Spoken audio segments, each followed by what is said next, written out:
Okay, here we have another a video response to email. Hi Kurt, thank you for your great response. My grandmother sadly passed away, so we flew back down to her funeral. That is why I did not have the time to reply. I'm sorry to hear about your grandmother. I remember you mentioning that in our last correspondence. Now that I do, I have another question. Haha. When you say Japanese admire the American... Ask as many questions as you like. When you say Japanese admire the American freedom, what do you mean by that? What are restrictions in freedom that Japanese have and that Americans don't? I also started to learn the Japanese hiragana writing, and I am at the Sase Suse So, and I love it. My plans are to visit Japan and possibly live there for a while someday, so I better start learning when my brain is still in its learning stage. Good point. Even though you probably never stop learning when you grow up. Definitely easier when you're younger. Learn differently when you get old. Thank you for all your great responses and amazing videos. Thanks. Okay, freedom. Okay, well, in America, we are our basic foundation of the way we think is liberty, independence. We admire the rebel. We are all for bucking the system, seeking out injustice, looking for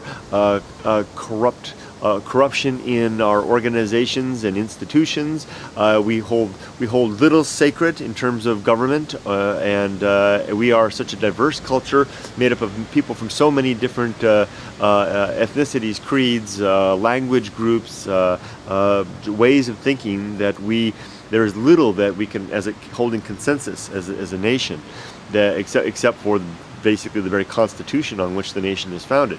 As a result, we are being a freedom-loving people. We are a free people.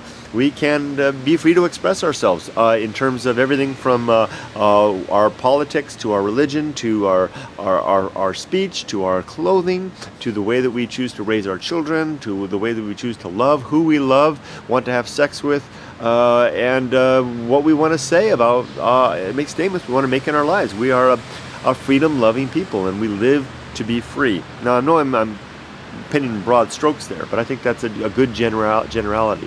Here in Japan, on the other hand, this is a homogeneous culture, and it has been for a very long time, based on the Confucian system of the Confucian philosophy of adherence, respect, and allegiance to the past, to hierarchy, to those who are older than us, and especially to anything that's in authority. The Japanese typically don't criticize their politicians. They don't talk back to their elders. They don't seek to find new ways of doing things. They would rather abide the standard way of doing things. Here in Japan, there is strong love of hard work. Whether or not that hard work is actually productive or efficient is kind of beside the point. In fact, sometimes many Westerners have run into this trouble when they come to, especially people from North America, where we love efficiency, where we come here and we see a different way, a better way of doing things. We perceive a more efficient way of doing things, and we try to implement that, and forget it. I've come to the point where I just give up. I've worked in Japanese organizations long enough to know now that my ideas, my time-saving ideas, are looked at with a curious, kind of, dismissal. That's the way it is. So I don't even try anymore. The Japanese would much rather work hard, and for the experience of working hard, whether or not they could have got it done quicker and gone home earlier. That brings up a whole other thing. So the Japanese are basically tied to the past, or tied to the way of doing things. You could almost go so far as to say there's only one way to do things in Japan, and that's the Japanese way. So my wife told me once.